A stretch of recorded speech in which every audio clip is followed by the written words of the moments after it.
ನಮ್ಮ ತಂದೆಯವರೆಲ್ಲ ಲಾಯರ್ ಮಾಡ್ಬೇಕಂತ ಇದ್ರು. ಯಾಕಂದ್ರೆ ನಾನು ಪಾಯಿಂಟ್ ಚೆನ್ನಾಗಿ ಹಾಕ್ತೀನಿ, ರೂಲ್ಸ್ ಅಂಡ್ ರೆಗ್ಯುಲೇಷನ್ ಬಗ್ಗೆ ಪರ್ಫೆಕ್ಟ್ ಮಾತಾಡ್ತೀನಿ. ಅದು ಬೈ ಬರ್ತ್ ಬ್ಲಡ್ ಅಲ್ಲಿ ಬಂದ್ಬಿಟ್ಟಿದೆ.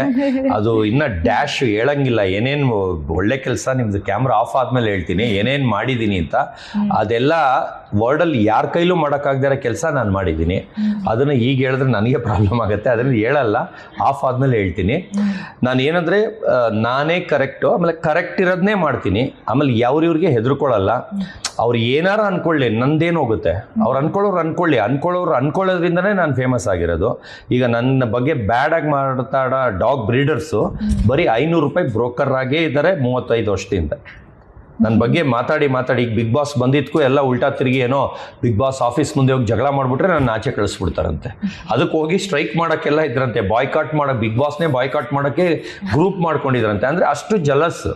ಈಗ ಅವರೆಲ್ಲ ಬಂದರೆ ನಾನು ಕುಡಿಸ್ತಿದ್ದೆ, ತಿನ್ನಿಸ್ತಿದ್ದೆ, ನಾನೇ ಸಾಕ್ತಾ ಇದ್ದೆ ಅವ್ರನ್ನ. ಅಂದರೆ ಅವರೇನೆ, ನಾನು ಒಂದು ಜಗಳ ಆಡಿಲ್ಲ, ಅವ್ರ ಬಗ್ಗೆ ಮಾತಾಡಿಲ್ಲ, ಏನಿಲ್ಲ. ಅವರೆಲ್ಲ ಉಲ್ಟಾ ತಿರುಗಿ ಎಲ್ಲ ಒಂದು ಗ್ರೂಪ್ ಮಾಡ್ಕೊಂಡು ಏನೇನೋ ಬಿಟ್ರಂತೆ. ಅದು ಬಂದಮೇಲೆ ಗ್ರೂಪಲ್ಲೆಲ್ಲ ಏನೇನೋ ಮಾತುಕತೆ ಆಯ್ತಂತೆ. ನಾನು ಹೇಳಿದೆ, ಈಗ 100 ಕೋಟಿ ನಾಯಿ ನವೆಂಬರ್ 5ಕ್ಕೆ ಲಾಂಚ್ ಮಾಡ್ತಾ ಇದ್ದೀನಿ, ಅಲ್ಲಿ ಬಂದು ಏನು ಕಿಸಿತೀರಾ ಕಿಸಿರಿ ಅಂತ ಅವ್ರಿಗೆ ಹೇಳಿದ್ವಿ.